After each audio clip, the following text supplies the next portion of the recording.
আলহামদুলিল্লাহ, এটা আওয়াজ বাড়াও। আলহামদুলিল্লাহি নাহমাদুহু ওয়া নাস্তাঈনুহু ওয়া নাস্তাগফিরুহু ওয়া নাউযু বিল্লাহি মিন শুরুরি আনফুসিনা ওয়া মিন সাইয়্যাতি আ'মালিনা। من يهده الله فلا مضل له ومن يضلل فلا هادي له ونشهد أن لا إله إلا الله وحده لا شريك له ونشهد أن سيدنا وسندنا وحبيبنا ومولانا محمدا عبده ورسوله الذي أرسله بالحق بشيرا ونذيرا وداعيا إلى الله بإذنه وسراجا منيرا. فقد قال الله تعالى في كلامه المجيد وفي فرقانه الحميد: أعوذ بالله من الشيطان الرجيم. بسم الله الرحمن الرحيم. إن الله اشترى من المؤمنين أنفسهم وأموالهم بأن لهم الجنة يقاتلون في سبيل الله فيقتلون ويقتلون وعدا عليه حقا في التوراة والإنجيل والقرآن ومن أوفى بعهده من الله فاستبشروا ببيعكم الذي بايعتم به وذلك هو الفوز العظيم. وقال نبي صلى الله عليه وسلم: المرأة إذا سلت خمسها وشامت شعرها وأطاعت بالها وأحسنت فرجها منعت تدخل جنة أبواب الشهادة أو قال نبي عليه الصلاة والسلام. أتبارا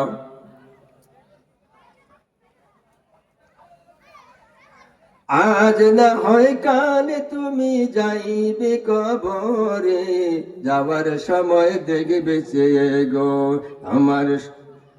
আজ না হয় কাল তুমি যাইবে কবরে, যাওয়ার সময় দেখবে চেয়ে গো তোমার সবই রইল পরে, যাওয়ার সময় দেখবে চেয়ে গো। আজ না হয় কাল তুমি যাইবে কবরে, যাওয়ার সময় দেখবে চেয়ে গো তোমার সবই রইল পরে, যাওয়ার সময় দেখবে চেয়ে গো। দাদা গেল নানা গেল কেউ এলো না ফিরে, সবারই যাইতে হবে গো অন্ধকার কবরে, সবারই যাইতে হবে গো। নামাজ পড়ো রোজা করো বনি তোমাদের, নামাজ পড়ো রোজা করো বনি তোমাদের, ফুলের বিছানা পাবে গো অন্ধকার কবরে, ফুলের বিছানা পাবে গো। সম্মানিত ভাইয়েরা আমার, আমি এদিক সেদিক কোনো কথা বলবো না, যেহেতু সময় মাত্র 1 ঘন্টা, আমি আমার বিষয় শেষ করতে পারবো না। আমি আপনাদের সম্মুখে এই পৃথিবীর জমিনে আল্লাহ পাক যা সৃষ্টি করেছেন সবকিছু কিন্তু নিয়ামত। আমরা চর্মচোখে যা দেখি এবং না দেখি সবকিছু কিন্তু নিয়ামত। আমরা বুঝি না যে নিয়ামত কিভাবে। আল্লাহ পাক কোরআনে কারিমে বলেছেন, ওয়াতিলকাল আমসালু নাদরিবুহা লিন্নাস ওয়া মা ইয়াকিলুহা ইল্লাল আলিমুন। ও বান্দা, আমি তোমার চতুর্পাশে যা কিছু রেখে দিয়েছি তাকে দেখো, সব কিছু তোমার দন্না নিয়ামত। এমন কোন বিষয় আমি সৃষ্টি করি নাই যা তোমার উপকারে আসবে না। যত কিছু আমরা দেখতেছি সবই আমাদের কল্যাণে কাজ করে, কিন্তু আমরা বুঝি না। এখন আপনারা যদি প্রশ্ন করেন যে সব যদি নিয়ামত হয়, তাহলে সাপ কেমন নিয়ামত? বিষাক্ত সাপ যেটা ব্লাড টাচ করে সাথে মানুষ মারে না, সাপও নিয়ামত। বর্তমান বিজ্ঞানীরা ঔষধ আবিষ্কার করেছে, বিষাক্ত সাপের বিষ দিয়া মানুষের প্রাণ রক্ষা হয়। মানুষ মারা যাবে ঠিক, কিন্তু মারা যাওয়ার সময় কথা বলতে পারে, এমন মারাত্মক বিষ যেরকম এরকম ঔষধ আবিষ্কার করেছে। এখন আরেকটা প্রশ্ন আপনারা করতে পারেন যে বর্ষা খেতে বা যাক বসতে পারি না, ঘরে বসতে পারি না, বাইরে বসতে পারি না, কোথাও বসতে পারি না, মশা কিভাবে নিয়ামত হলো? আপনি লক্ষ্য করে দেখুন, এই মশার পিছনে লক্ষ লক্ষ মানুষ পেটের ভাত জোগাড় করছে।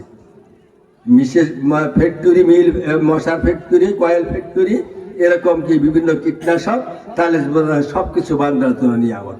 এই যত নিয়ামত আল্লাহ পাক পৃথিবীতে দান করেছেন, তার মধ্যে দুটা নিয়ামত আল্লাহ পাক বড় দিয়েছেন। একটা হলো কুরআনুল কারীম, আরটা হলো নবুয়ত, নবী। কয়টা নিয়ামত বড় বললাম? বুঝুন যে বলা করে দুইটা। একটা হলো কুরআনুল কারীম, আরটা হলো নবুয়ত, নবী। এই দুটা নিয়ামত সবচেয়ে বড়। কারণ আল্লাহ যদি কোরআন না দিতেন এবং নবী না দিতেন, তাহলে আমরা আল্লাহকে চিনতাম না, নবীকে চিনতাম না, একজন আরেকজনের সাথে বন্ধুত্ব বাপ হতো না, মারামারি ঝগড়া ফাসাদ লেগেই থাকতো। কারণ কুরআনুল কারীমের মাধ্যমে এবং নবী করিম সাল্লাল্লাহু আলাইহি সাল্লামের মাধ্যমে আমাদেরকে দুনিয়াতে সব কিছু শিক্ষা দেওয়া হয়েছে। এই জন্য সবচেয়ে বড় নিয়ামত হলো কুরআনুল কারীম এবং নবুয়ত, নবী। এবং প্রত্যেক নবীদেরকে আল্লাহ পাক তিনটা জিনিস দিয়েছেন সমানভাবে। কয়টা বললাম? তিনটা। একটা হলো আপনার ওহী, আর একটা হলো হুসনে খুলক, মানে উন্নত মানের চরিত্র, আর একটা হলো মুজিজা। ভালো করে বুঝবেন, এই তিনটা জিনিস দিয়েছেন প্রত্যেক নবীদেরকে সকলভাবে। এখন ওহী কি, এটা আগে আমাদের বুঝতে হবে। ওহী হইলো আল্লাহ ভক্তের পক্ষ থেকে যা কিছু নাজিল হয়। ওহী মানে আল্লাহর বাণী।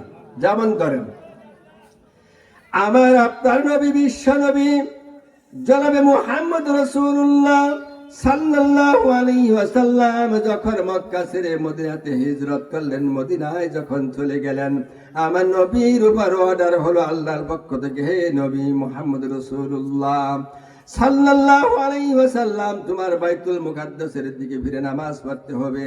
নবী আমার বাইতুল মুকাদ্দাসের দিকে ফিরে নামাজ আদায় করতে লাগলেন। এমন সময় মনের ভিতরে ধারণা জাগলো, যদি নিজের দেশের দিকে ফিরে নামাজ পড়তে পারতাম, এর জন্য মনটা ভালো লাগতো। কারণ বন্ধুগণ, বাংলা প্রবাদে আছে, স্বদেশের প্রতি নেই যার মন, কে বলে মানুষ তারে পশু সেই জন। নিজের দেশের প্রতি সব মানুষের টান থাকে বেশি। কথা বলেন ঠিক কিনা? নবী আমার নিজের দেশের দিকে ফিরে নামাজ পড়বেন, এই জন্য হাতও উঠে লাগে না, মুখ দিয়ে কিছু বলা লাগে না, কিন্তু বারবার আকাশের দিকে তাকায়। জোহরের 2 রাকাত নামাজ পড়ে যখন তাশাহুদ পড়তেছিলেন, এমন সময় আল্লাহ সুবহানাহু ওয়া তাআলা আরশে আজিমের মালিক আল্লাহ রাব্বুল ইজ্জতে জালাল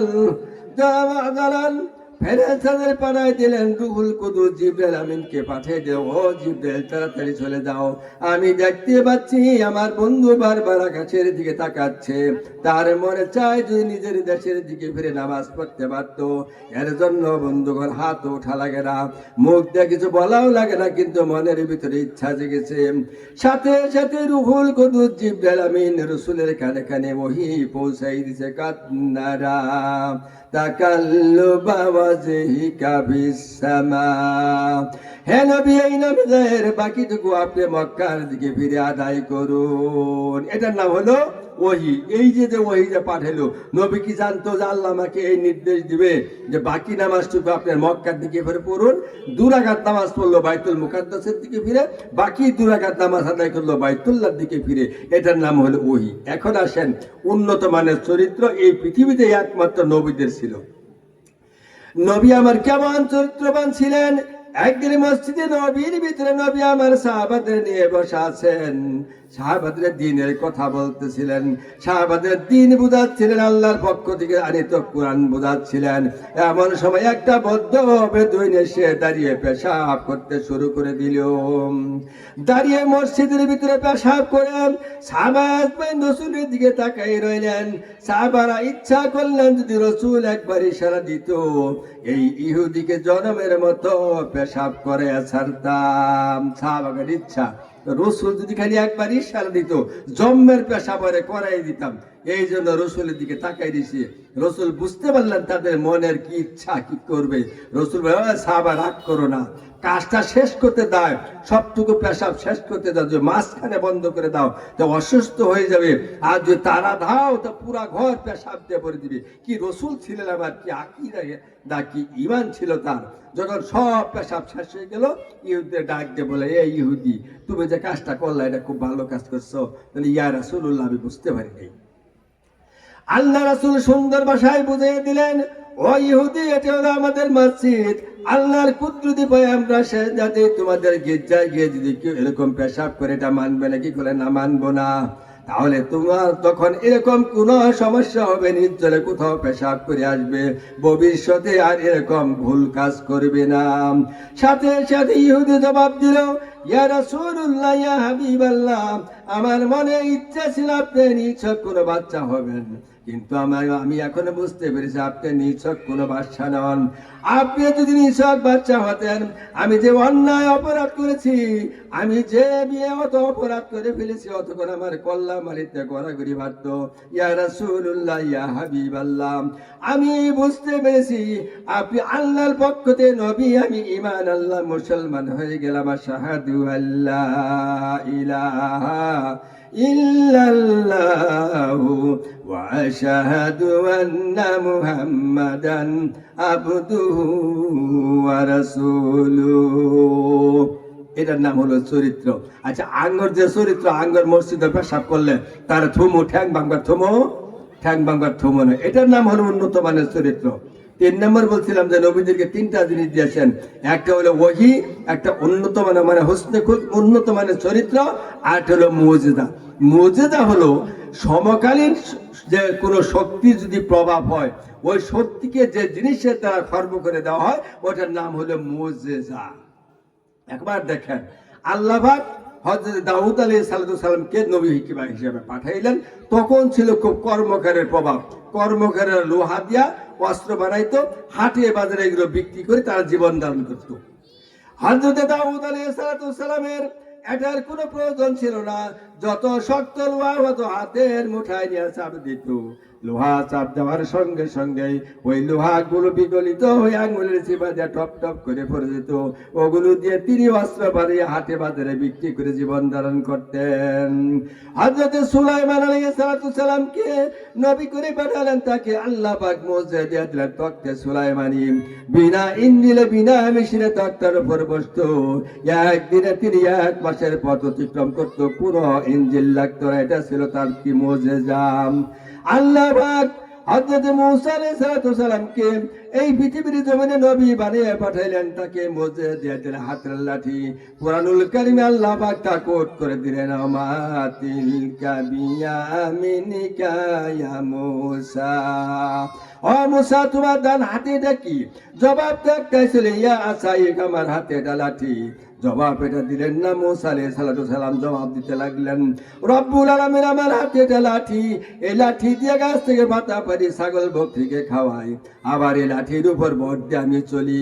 আল্লাহ পাক ডাক দিয়ে বলেন, ও নবী মূসা, তুমি জানো না তুমি যে লাঠির গুণ বর্ণনা করলে, এছাড়াও লাঠির ভিতরে গুণ আছে। তোমার হাতে লাঠি ছেড়ে দাও, লাঠি ছেড়ে দেওয়া হলো বিশাল বড় একটা অজগর সাপে পরিণত হয়ে গেল। মূসা আলাইহিস সালাম ভয় পেয়ে গেলেন। আল্লাহ পাক ডাক দিয়ে বলেন, নবী মূসা ভয় পেও না, আমার সাপটাকে ধরে ফেলো। আল্লাহ দোয়া বলার সঙ্গে সঙ্গে মূসা আলাইহিস সালাম সাপটাকে যখন ধরে ফেললেন, সাপটা আবার স্বাভাবিক অবস্থায় ফিরে আসলো। সাথে সাথে ওই সাপটা আবার লাঠিতে পরিণত হয়ে গেল। ফেরাউনের দলের লোকেরা বাঘ ভাল্লুক হাতি হরিণ সব বানিয়ে নিয়ে আসলো মূসা আলাইহিস সালামকে পরাজিত করার জন্য। সবগুলো এসে মূসা আলাইহিস সালামের উপরে ঝাঁপিয়ে পড়ল। আল্লাহ পাক ডাক দিয়ে বললেন, ওগো নবী মূসা, ভয় পায় না, ভয় পাওয়ার কোনো কারণ নাই। একটা প্রতিষ্ঠিত সরকারের বিরুদ্ধে মাঠে নামাই দিয়ে আমি আল্লাহ রব্বুল আলামিন তোমাকে একা ছেড়ে দেই নাই। আমি রব্বুল আলামিন তোমার সঙ্গে আছি। তোমার হাতে লাঠিটা ছেড়ে দাও।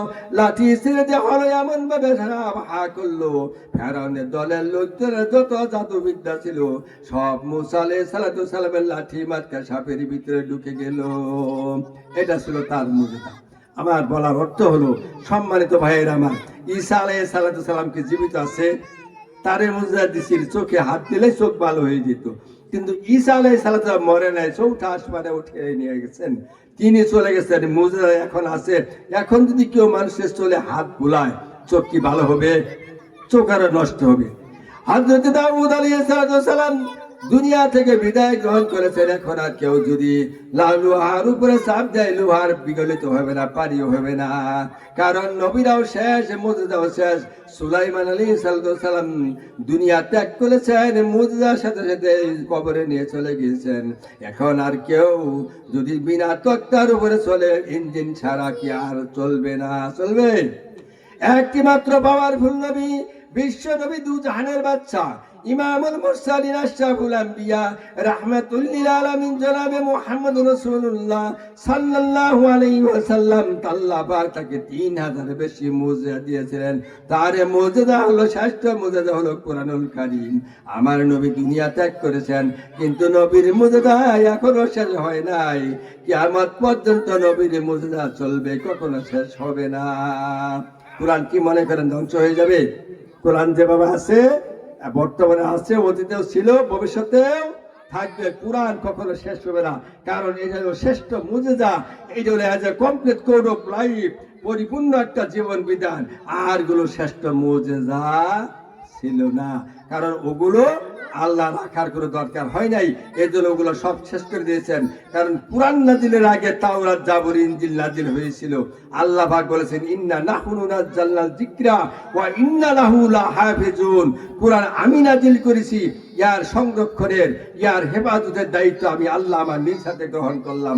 আবার প্রশ্ন করতে পারেন যে তাওরাত নাজিল করেছেন আল্লাহ, জাবুর নাজিল করেছেন আল্লাহ, ইনজিল নাজিল করেছেন আল্লাহ, কিন্তু আল্লাহ হেফাজতের দায়িত্ব নেন নাই। কেন নেন নাই? ওগুলো ছিল ইনকমপ্লিট, কমপ্লিট ছিল না, এই জন্য ওগুলো রাখার। আর ওগুলো ছিল গোত্র ভিত্তিক, এলাকা ভিত্তিক। আর কোরআনটা হইল কি শুধু আমাদের মুসলমানের জন্য? হুদাল লিন্নাস, মানুষের হেদায়েতের জন্য আল্লাহ বলেন আমি কোরআন নাজিল করেছি। সেই শ্রেষ্ঠ মুজিজা কোরআনুল কারীমের সূরা তওবার 111 নম্বর আয়াত আমি আপনাদের সম্মুখে তেলাওয়াত করেছি। আমি চেষ্টা করবো এই আয়াতের ভিত্তিতে আপনাদেরকে একটা পথ দেখানোর জন্য। এবার আমি আপনাদের কাছে জানতে চাই, এই যে কনকনা শীত, বিশাল ঠান্ডা কিন্তু বিশাল শীত, এই কনকনা শীতের মধ্যে আপনারা নিজেদের বাড়ি, ল্যাব, কাঁথা ছেড়ে, সবকিছু ছেড়ে আপনারা এখানে যাই কয়েকজন আসছেন, আপনাদের আসার উদ্দেশ্যটা কি? এই যে মেহনত করেন, খেতে খামারে কাজ করেন, স্কুল প্রতিষ্ঠানে কাজ করেন, আপনাদের কি উদ্দেশ্যটা কি? প্রত্যেকটা মানুষের কিন্তু দুনিয়াতে দুটা উদ্দেশ্য নিয়ে কাজ করে। চাকরি বাকরি করে, মিল ফ্যাক্টরিতে, এই কথা বলো না, সকল কিছু করে দুটা উদ্দেশ্য নিয়ে। কয়টা বলেন? একটা উদ্দেশ্য হলো এই দুনিয়ার জমিনে বিবি, বাল, বাচ্চা, আত্মীয় স্বজন সকলকে নিয়ে শান্তিতে বসবাস করতে চাই। আরেকটা উদ্দেশ্য হলো মরার পরে আমরা কি চাই? এটা বুঝেন না? ছোট বাচ্চা বোঝে। মরার পরে আমরা কি চাই? জাহান্নাম চাই না জান্নাত চাই?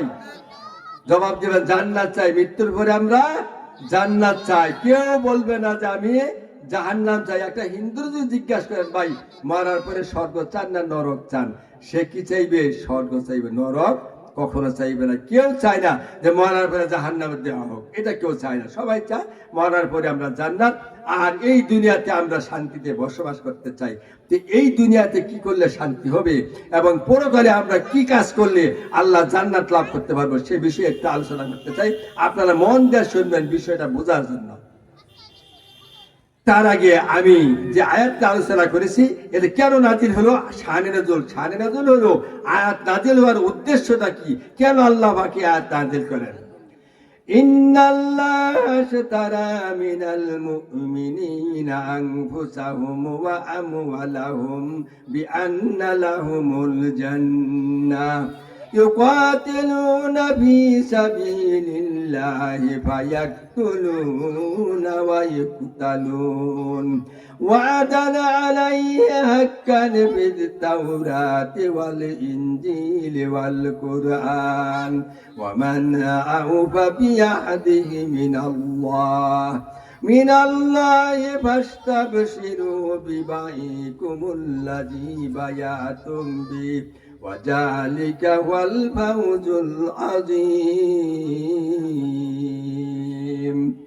إن الله اشترى আল্লাহ বলে নিশ্চয় আমি খরিদ করে নিয়েছি, কিনে নিয়েছি মুমিনদের জান এবং মাল। ইন্নাল্লাহ আশতারা মিনাল মুমিনিনা আনফুসাহুম ওয়া আমওয়ালাহুম বিআন্না লাহুমুল জান্নাহ, বিনিময়ে আমি তাদেরকে জান্নাত দিয়েছি। এই বার্তাটি সরাই দেন। আল্লাহ বলেন যে নিশ্চয় আমি মুমিনের জান এবং মাল কিনে নিয়েছি, খরিদ করে নিয়েছি, বিনিময়ে আমি জান্নাত দিয়েছি। ইউকাতিলুনা ফি সাবিলিল্লাহ, যারা আল্লাহর রাস্তায় লড়াই করে মারে এবং মরে।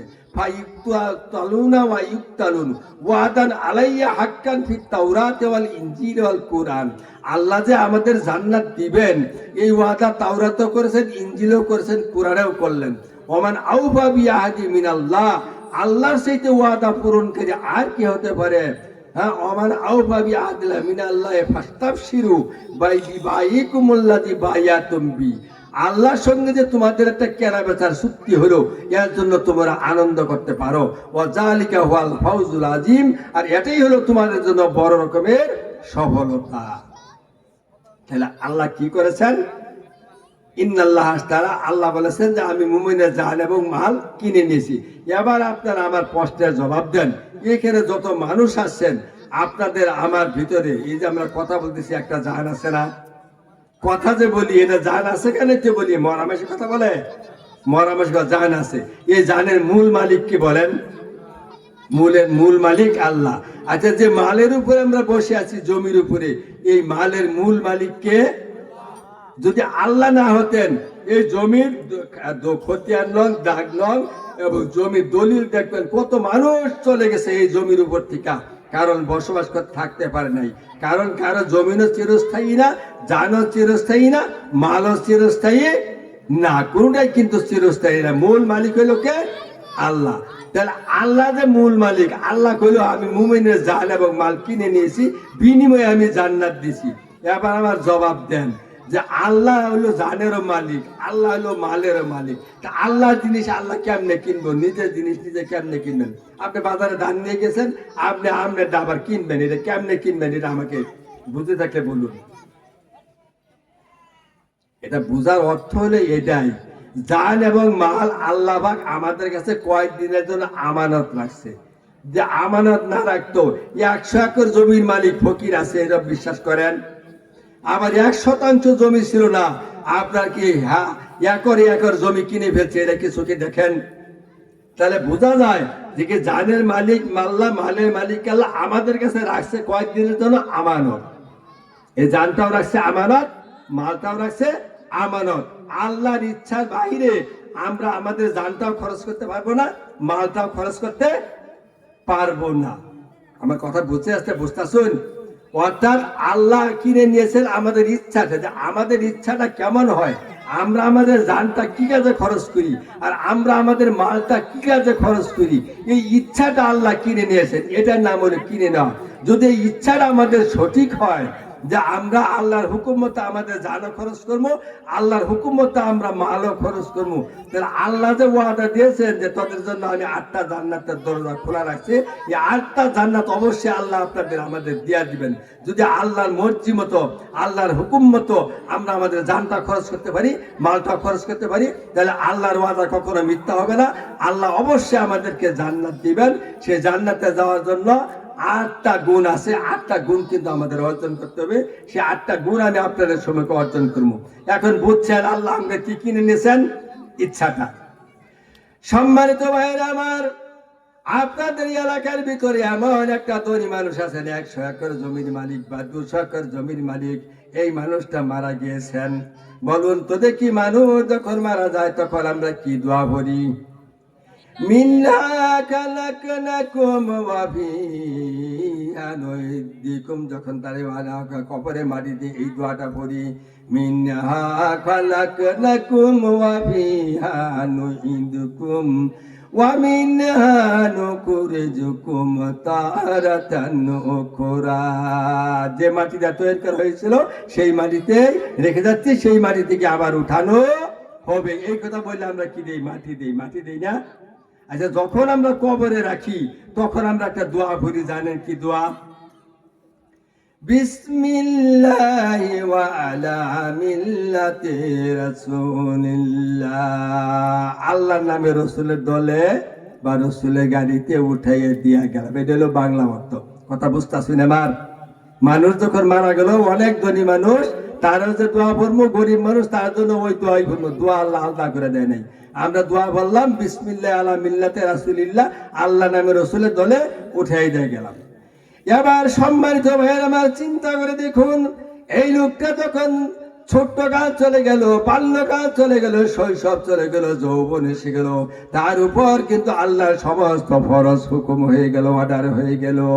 যখন যৌবনকালে সে যাবে, মুয়াজ্জিন মসজিদে আযান দিল, হাইয়া আলাস সালাহ, এসো নামাজের দিকে। আবার মুয়াজ্জিন সরাই দিল, হাইয়া আলাল ফালাহ, এসো কল্যাণের দিকে। নামাজ পড়লে তোমার কল্যাণ হবে, তোমার মঙ্গল হবে, তোমার কপাল খুলে যাবে, ভাগ্য খুলে যাবে। এই যুবক বা এই যুবতী একদিনের জন্য নামাজ গেল না, নামাজ পড়লো না। এই লোকটা যৌবন চলে গেল, তখন বার্ধক্য এসে গেল, তখনও ডাকা হলো, একদিনের জন্য সে নামাজে গেল না। এই লোকটাকে একটা সভা যাওয়ার জন্য নির্দেশ দেওয়া হলো, বলা হলো নিশিন্দাবাদ জান্নাতের বাগান অনুষ্ঠিত হচ্ছে, চলো ওইখানে যাই। বলে সভা শোনার কোনো দরকার নেই, সবাই যাইতে পারবো না। যত ভালো কাজের অর্ডার দেওয়া হলো, একটা ভালো কাজও করলো না। মুখ দিয়ে যত কথা বললো, সমস্ত কথা আল্লাহ আল্লাহ রসুলের বিরুদ্ধে খারাপ কথা বললো, কথায় কথা মিথ্যা বললো, মানুষকে গালি দিল, মানুষকে ঠকালো, মানুষের মাল চুরি করে খাইলো, ডাকাতি করে খাইলো, সারাদিন ঘোরাফেরা করলো ভব করে। রাত্রিবেলায় চিন্তা করলো কোন খরা থেকে কোন ঘর থেকে মুরগি আনা যায়, কোন খরা থেকে কবুতর আনা যায়, কার ঘর থেকে একটা খাসি আনা যায়, গরু আনা যায়। এরকম সমস্ত খারাপ কাজে লিপ্ত রইল। এই লোকটা 80 বছর বয়স হয়ে গেল। যত কথা বললো ইসলামের বিরুদ্ধে, আল্লাহর বিরুদ্ধে, যত কথা বললো সব ধর্ম নিরপেক্ষ কথা, একটা কথা আল্লাহ আল্লাহ রসুলের কোনো কাজে খাটলো না। এবার মারা গেল। মারা যাওয়ার সময় একজন নয়, দুইজন নয়, পুরা নিশিন্দা পারে মানুষ নয়, তামাম পৃথিবীর মানুষরা যদি দোয়া পড়েন বিসমিল্লাহ আলা মিল্লাতে রাসূলিল্লাহ, আল্লাহর নামে রসুলের দলে উঠিয়ে দিয়ে গেলাম। এবার চিন্তা করে দেখুন, এই মরা পচা মানা মানুষ আল্লাহ আল্লাহ রসুল গ্রহণ করবে কি না? করবে? কেন করবে না? কারণ আপনি আল্লাহর একটা আইনও মানুন নাই, জীবনে নামাজ পড়ুন নাই, জীবনে রোজা রাখেন নাই, ভালো কাজ করেন নাই, ভালো কাজের দিকে উৎসাহিত করলে একদিনও যান নাই। আপনাকে বলা হয়েছে চলো বাতিলের বিরুদ্ধে একটু লড়াই করি, আপনি বলেছেন আমার শরীরে জ্বর, একদিন আপনি যান নাই। আপনাকে একটা সবাই ডাকা হলো, একটা সবাই অংশগ্রহণ করতে পারেন নাই। 10টা টাকা চান্দা চাওয়া হলো, সবার জন্য আপনি দিতে পারেন নাই। আপনার বৃদ্ধ মা বাবা ঘরে শুয়ে আছে, একদিন খাবার দিতে পারেন না। মাকে বাদ দিয়া, বাবাকে বাদ দিয়া দৌড়ে বাবার দরবারে চলে যান, খাসি নিয়া, বকরি নিয়া। এই যে ভণ্ডামি করেছেন, এবার মারা গিয়েছেন বিসমিল্লাহ আলা মিল্লাতে রাসূলিল্লাহ। একটা পচা আর মরা মানুষ আল্লাহ আল্লাহ রসুল গ্রহণ করবে না, ভালো করে জেনে রাখুন। এই জন্য সম্মানিত ভাইয়ের আমার, আমি বিশেষভাবে অনুরোধ জানাবো, যুবক হওয়া যখন যুবক হবে বা যুবতী হবে, আপনারা বাবা আছেন, সন্তানদের নির্দেশ দেবেন নামাজে যাও, যদি না যায় 10 বছরের পরে পিটাবেন, তাহলে আলাদা করে দিবেন, ওর সাথে ঘর সংসার করবেন না। কারণ কি, আপনি হলো একজন সংসারে রাখাল, আপনি যদি আপনার সংসার ঠিক না করেন, কাল হাসের মাঠে আল্লাহ পাক আপনাকে ছাড়বে না, আপনি অবশ্যই আসামি কাঠ দ্বারা দাঁড় হতে হবে। এই জন্য খালি বাবা হলে মা হলে চলবে না, সন্তানকে সঠিক উপদেশ দিতে হবে। আমার ইচ্ছা ছিল আজকে আমি সেই প্রসঙ্গে আলোচনা করব, কিন্তু আমি দেখলাম এখানে কোনো মানুষ নাই, কিছু নাই, আমি ওই বিষয়ে আলোচনা করলে শুনাই কাকে মানুষ ছাড়া।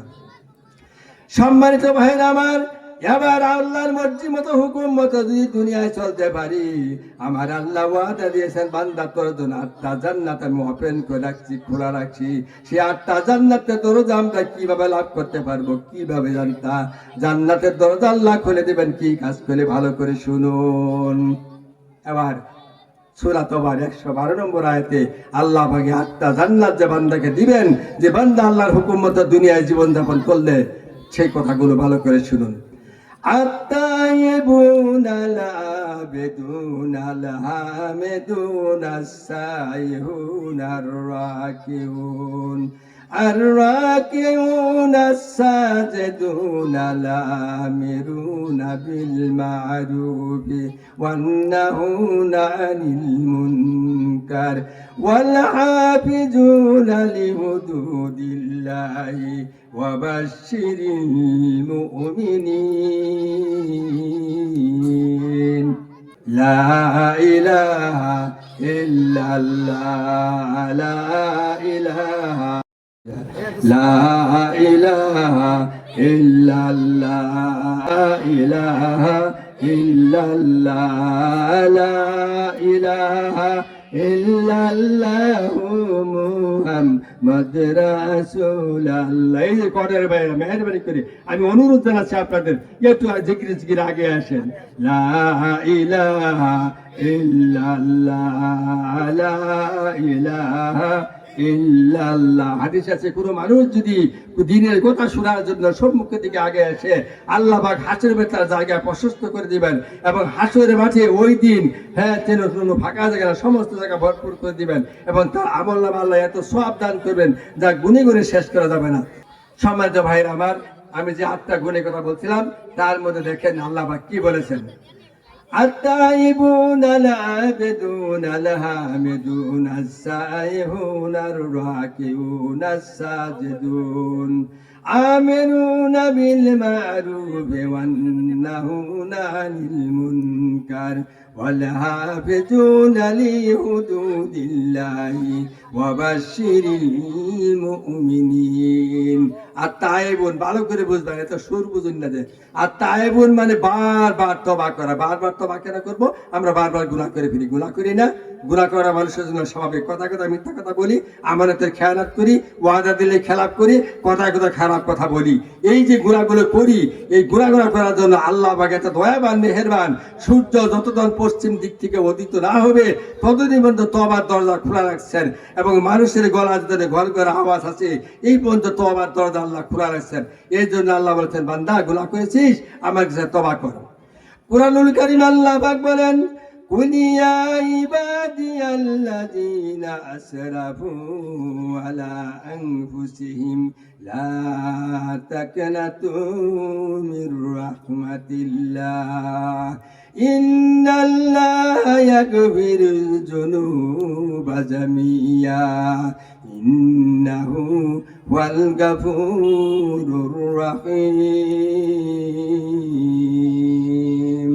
কুলিয়া ইবাদি আল্লাযীনা আসরাফু, আল্লাহ বলেন, হে আমার বান্দা বান্দিগণ, তোমরা যারা নিজেদের নফসের উপরে জুলুম করেছো, বাড়াবাড়ি করেছো, অত্যাচার অবিচার করেছো, লা তাকনাতু মির রাহমাতিল্লাহ, আমার রহমত থেকে নিরাশ হয়ে যেও না, মায়ুস হয়ে যেও না।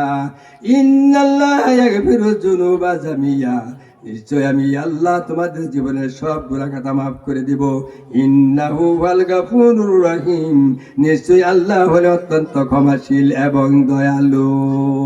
প্রিয় ভাইরা আমার, আমরা যখন গুনাহ করব, গুনাহ করে নামাজ পড়ার পরে আল্লাহু আকবার বলার সাথে আস্তাগফিরুল্লাহ আস্তাগফিরুল্লাহ আস্তাগফিরুল্লাহ 3 বার করে পড়ব। ও মুসলমান বন্ধুগণ আমার, আল্লাহ পাক কত দয়াবান মেহেরবান। দুনিয়ার জমিনে যখন কোন পিতা সন্তানকে অপরাধ করে, সন্তান কোনো বেয়াদবি করে, ভুল করে, ওই সন্তানকে বাবা মারধর করে, এমনকি বাড়ি থেকে তাড়িয়ে দেয়, বাড়িতে আসতে দিতে চায় না। কতক্ষণ পরে আবার মা বাবার মনের ভিতরে সব করুণা মহব্বত সৃষ্টি হয়, কেন সন্তানকে মারলাম, বাড়ি থেকে তাড়িয়ে দিলাম, বের করে দিলাম, এই জন্য মনের ভিতরে অনুশোচনা হয়। কিন্তু কোন মা বাপ ডেকে ডেকে বলে না, ও আব্দুর রহমান আয়ুব, আসো তোমাদের মাফ করে দিব। আল্লাহ পাক কত দয়াবান মেহেরবান। বান্দা যত গুনাহ করুক না কেন, রাত্রি যখন গভীর হয়ে যায়, বান্দা যখন ওযু করে 2 রাকাত চার রাকাত তাহাজ্জুদ নামাজ পড়ে বান্দা যখন চোখের পানি ফেলে ফেলে কাঁদে, আল্লাহ পাক হাবিবকে ডাকতে, হাবিব তাকে দেখো আমার নিশিন্দে মুখ বান্দা গুনাহ করেছে এখন কিভাবে কাঁদছে। ও আমার হাবিব ভালো করে তাকাই দেখো, আমি আমার এই বুড়া বান্দাকে খালি হাতে কেমনে ফিরে দেই, আমার শরম হয় লজ্জা হয়, আমি বুড়া বান্দারে খালি হাতে ফিরে দিতে পারি না। ও যুবকেরা ভালো করে শুনে রাখো, একটা বুড়া মানুষ 7 দিন যদি তাহাজ্জুদ নামাজ পড়ে কাঁদে, আর একটা যুবক তুই এক রাতে তাহাজ্জুদ নামাজ পড়ে কাঁদে, আল্লাহ বলেন ও আমার হাবিব, আমার এই যুবক বান্দা এখন ইচ্ছা করলে রাত্রিবেলা মোবাইল টিপতে পারতো, রাত্রিবেলা খারাপ কাজ করতে পারতো, সমস্ত খারাপ কাজকে বাদ দিয়া আমি আল্লাহর ভয়ে, আমার জাহান্নামের ভয়ে এই রাত্রিতে চোখের পানি ফেলে ফেলে কাঁদতেছে। হাদিস শরীফে আসছে, ওই যুবক বান্দা যখন চোখের পানি ফেলে ফেলে কাঁদে, চোখের পানি নাকের অর্ধেক আসতে না আসতেই তার জীবনের সব গুনাহ পাক আল্লাহ পাক মাফ করে দেন। এই জন্য ভাইরা আমার, আমরা বেশি বেশি আল্লাহর কাছে তওবা করব, কারণ আমরা গুনাহগার। ও মুসলমান বন্ধুগণ, মানুষ চুরি করে, ডাকাতি করে, ছিনতাই, চাঁদাবাজি, মাস্তানি করে এরপরে যখন আসামি হয়ে যায় তাকে জেলখানায় ঢুকিয়ে দেওয়া হয়। 3 মাস, 5 মাস, 6 মাস জেল খাটে বা 1 বছর জেল খাটে, এরপরে জেল থেকে কিন্তু একবার ছাড়া হয়ে যায়, বাড়িতে আসে, থানায় একটা রিকোয়েস্ট জমা দিয়ে বাড়িতে এসে যায়, কিন্তু থানার কালো খাতায় তার নামটা উঠে যায়, নামটা কখনো মুছে ফেলা হয় না। আমার আল্লাহ ডাক দিয়ে বলেন, আমার কোন বান্দা যদি গুনাহ করে এবং গুনাহ করার পরে যদি অনুশোচনা করে তওবা করে ফিরে আসে, আমি রব্বুল আলামিন বান্দার গুনাহ মাফ করে ক্ষান্ত হই না, গুনার খাতা থেকে বান্দার নামটা আমি আল্লাহ মুছে ফেলে দেই। গুনার খাতায় নামটা আল্লাহ রাখে না। আল্লাহ তো দয়াবান, এত মেহেরবান আমাদের জন্য, এত ইহসান, কিন্তু আমরা একবার যেন তওবা ইস্তেগফার করি না, আল্লাহর কাছে আমরা চাই না, আল্লাহ দিতে প্রস্তুত। হাদিসে বলেছে, যে বান্দা চায় না আল্লাহ কাছে বেশি বেজার, আর যে বেশি করে চায় আল্লাহ তার প্রতি খুশি। কোন বান্দা যদি আল্লাহর দিকে তাকাইয়া যায়, আল্লাহ এক হাত আগে এসে, কোন বান্দা যদি একবার মুখ করে আল্লাহকে আল্লাহ বলে ডাক দেয়, আল্লাহ পাক 70 বার সারা দিয়ে বলে, বান্দা কেন ডাকছো, আমি হাজির। এই জন্য আজকে থেকে আমরা কি করব, বেশি বেশি তওবা করব। গুনাহ করেছি, সাথে সাথে আমরা ফিরে আসবো, তওবা করব, আল্লাহ আর এই গুনাহ করব না। এবং রাত্রে যখন ঘুমাতে যাব, এই ঘুমাতে যাওয়ার শোয়ার সময় আমরা একটা কি করবো, একটা আত্মসমালোচনা যাকে বলা হয়, নিজেকে নিয়ে ভাববো যে সারাদিন কয়টা মিথ্যা কথা বলেছি, কারে খারাপ কথা বলেছি, কাকে একটা গালি দিয়েছি, কার জমির আইল ঠেলেছি, কার মুরগি আইনে খাইয়াছি, কার কবুতর খেয়েছি, কার হাঁস খেয়েছি, কার বকরি খেয়েছি, কার গরু নিয়েছি। এই সমস্ত আত্মসমালোচনা করবো। এখন যদি আমি মারা যাই, তাহলে আমার তো খালি হাতে যেতে হবে, এটা কি করলাম আল্লাহ, বাকি জিন্দেগি তো আর এই খারাপ কাজে লিপ্ত হবো না। এরকম ভাবে রাত্রে আমরা আত্মসমালোচনা করবো, দেখবেন পরদিন অবশ্যই তার গুনাহ কমে যাবো। একটু জিকির করেন, লা ইলাহা ইল্লাল্লাহ, লা ইলাহা ইল্লাল্লাহ, লা ইলাহা ইল্লাল্লাহ, লা ইলাহা, করে কি করে, হা ইল্লাল্লাহ, হাসবি রাব্বি জাল্লাল্লাহ, মাফি হাসবি রাব্বি জাল্লাল্লাহ, মাফি কলবি গায়রুল্লাহ, নূর মুহাম্মদ সাল্লাল্লাহ, লা ইলাহা ইল্লাল্লাহ, লা ইলাহা ইল্লাল্লাহ।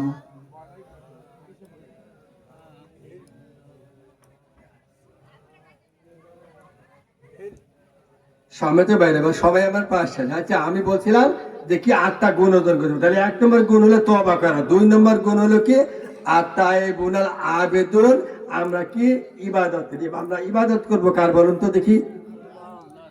আল্লাহ পাক কুরআনুল কারীমে বলেন, ওয়া মা খালাকতুল জিন্না ওয়াল ইনসা ইল্লা লিয়াবুদুন, আমি মানুষ এবং জিন জাতিকে সৃষ্টি করেছি একমাত্র আমার ইবাদতের জন্য, গোলামির জন্য।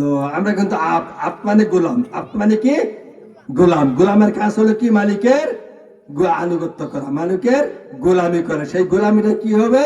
রান্নাঘর থেকে শুরু করে বঙ্গভবন পর্যন্ত সমস্ত আইন মানব কার? আল্লাহ। সমস্ত আইন মানব আল্লাহ, অন্য কারো আইন মানব না। এটার নাম হলো গোলামি।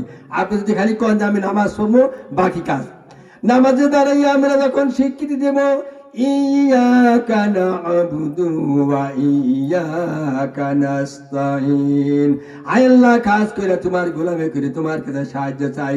এবার মসজিদ থেকে ফিরে আসলাম, হাল চাষ করতে গেলাম, আপনি পুরা জমির হাল চাষ করলাম, আইলের কাছে গিয়ে লাঙ্গলের মাথা খারাপ। এরকম হয় না? এরকম হয়। তারা কৃষিকাজ করি, ভাইয়ের আমার মেহেরবানি করে কখনো অন্যের আইল ঠেলবেন না। হাঁসের মাঠে আপনার কাঁধে ঝুলে দেওয়া হবে, এই বোঝা বহন করতে পারবেন না। তাহলে 2 নম্বরে আমরা ইবাদত করব আল্লাহ। যেহেতু আমরা আপ মানে গোলাম, গোলামের কাজ হলো মালিকের আনুগত্য করা, মালিকের গোলামি করা। আত-তাইবুন আল-আবিদুন, 1-2 নম্বরে আমরা আল্লাহ পাকের ইবাদত করব।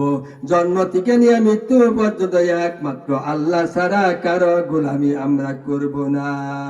সমস্ত কাজে আমরা আল্লাহর হুকুম মতো আমরা কাজ করব। সেটা রান্নাঘর হোক, বাথরুম হোক, মসজিদ হোক, যেখানে হোক, যে কাজে আল্লাহ রাজি এবং আল্লাহ রসুল রাজি, ওই কাজ আল্লাহর হুকুম মতো করবো। মা আতাকুমুর রাসূলু ফাখুযুহু ওয়া মা নাহাকুম আনহু ফান্তাহু।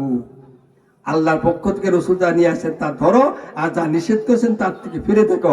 অর্থাৎ আল্লাহর হুকুম মতো রসুল মুখে কথা মানা উম্মতের জন্য ফরজ। এবার আমি বলি, দেখি কেমন গোলামি বুঝেন। নামাজ পড়া ইবাদত, নামাজ পড়া সওয়াব, আবার নামাজ পড়া পাপ। রোজা করা সওয়াব, আবার রোজা করা পাপ। এই কথাটা কি বুঝেছেন? আচ্ছা ধরেন আল্লাহ হুকুম দিয়েছেন 5 ওয়াক্তের নামাজ ফরজ করেছেন, কিন্তু 3টার সময় আমরা কি নামাজ পড়তে পারবো না। সেটা কোন কোন সময়?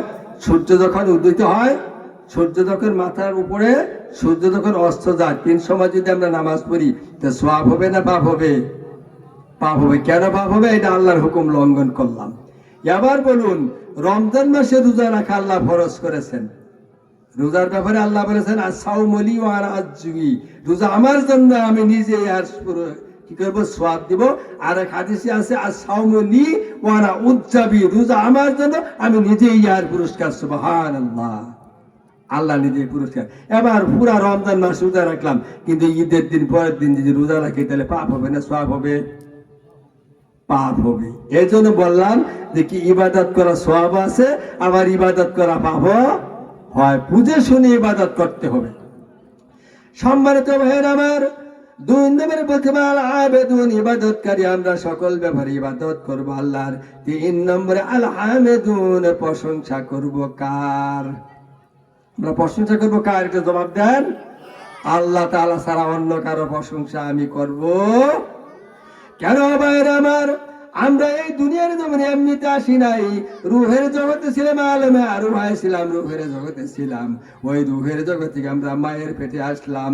বাবা পৃষ্ঠদেশ, মায়ের বক্ষ দেশে হতে এক পুরানা পাক পানি দিয়ে আল্লাহ পাকে সুন্দর মানুষ বানিয়েছেন।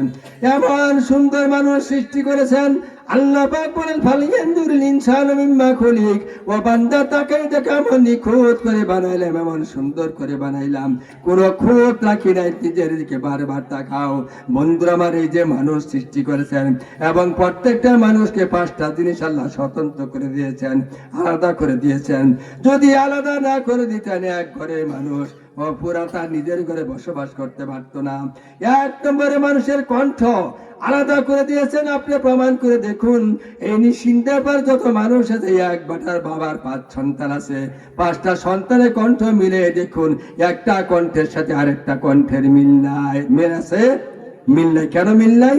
যদি কণ্ঠের সাথে কণ্ঠের মিল হতো, 2 বন্ধুকে বন্ধুত্ব ভাবে, একজনের বন্ধুর স্ত্রী হলো কালো কুচ্ছিত, আর এক বন্ধুর স্ত্রী হলো সুন্দরী। এমন সুন্দরী চোখের যদি আলু নিয়ে যায়, এমন সুন্দরী তার মনের ভিতরে লোভ। বন্ধু বাড়ি থেকে চলে গিয়েছে, সে রাত্রিবেলায় যখন তার কণ্ঠের সাথে কণ্ঠের মিল আছে, যখন তার স্ত্রীকে ডাক দিবে, স্ত্রী বাড়ি হয়ে দেখবে জীবন্ত শয়তান দরজায় দাঁড়িয়ে গেছে। এই জন্য আল্লাহ বলে কণ্ঠের সাথে কণ্ঠের মিল রাখি নাই। এরপরে আসেন চোখের কোণে, একটা চোখের কোণে একটা কোণের সাথে মিল নাই। এবার আসেন জিহ্বার ভিতরে 357টা রেখা আছে, একটা রেখার সাথে আরেকটা রেখার মিল নাই। এবার আসেন চোখে আর শরীরের ভিতরে চামড়া, এই যে স্কিন দিয়েছেন, চামড়া দিয়েছেন, কাটার সাথে কাটার কোনো মিল হবে না। এবার আসেন বুড়া আঙ্গুলের ছাপ, দুনিয়ার কোন বুড়া আঙ্গুল আরেক আঙ্গুলের সাথে মিলবে না। এই 5টা জিনিস আল্লাহ বা স্বতন্ত্র করে দিয়েছেন। এজন্য আল্লাহ বলে বান্দা ফালিয়ান জুরিন ইনসান মিম্মা খুলিক, তাকে দেখো নিজের দিকে, এমন নিখুঁত করে বানাইলাম, এমন সুন্দর করে বানাইলাম, কোনো খুঁত বান্দা রাখি নাই। এই জন্য সম্মানিত ভাইয়েরা আমার, আমরা সকল ব্যাপারে প্রশংসা করব কার? আল্লাহর। আল্লাহ আমাদের এত সুন্দর করে বানিয়েছেন, এক ফোঁটা নাপাক পানি দিয়া বাবার পৃষ্ঠ দেশ আর মায়ের বক্ষ দেশ হতে মায়ের রেহেমে প্রথম আসে। 40 দিনে এই পানির ফোঁটাটা জমাট রক্তে পরিণত হয়, আবার 40 দিনে রক্তে ডিমা হয়, আবার 40 দিনে চামড়া দেয়া, ছাউনি দেয়া, রক দিয়া একটা বডি, একটা টাক্সার বানায়। হ্যাঁ, এরপরে ফি কারারি মাকিন, একটা সুরক্ষিত জায়গায় আল্লাহ রেখে দেন, এমন জায়গায় রেখে দেন দুনিয়ার কোনো মানুষ ওইখানে কোনো কিছু উপকার ক্ষতি করতে পারে না, এমন জায়গায় রেখে। তাহলে সে আল্লাহরে বাদ দিয়ে অন্য কারো প্রশংসা করা যাবে? অন্য কারো প্রশংসা করা যাবে না। তাহলে আল হামেদুন, মানুষের কাছে চলে যাব। তাহলে কয়টা হইলো? একটা হলো আত-তাইবুন, আল আবেদুন, আল হামেদুন, আস সাইহুন, আর রাকিউন, আস সাজিদুন। রুকুকারী এবং সেজদাকারী, মানে নামাজ আদায় করব। আমরা কার উদ্দেশ্যে নামাজ পড়বো? আল্লাহর উদ্দেশ্যে। মসজিদে গিয়ে আমরা কি করব না, এদিকে তাকাইয়া না পড়বো, নামাজ পড়বো এমন ভাবে যে আমি আমার রবকে দেখতেছি, যদি নাও দেখি অবশ্যই আমার রব আমাকে দেখে, এমন টেন্ডেন্সি, এমন মনোভাব নিয়ে আমরা যখন নামাজ পড়বো, ওই নামাজ আল্লাহর দরবারে গ্রহণযোগ্য হবে।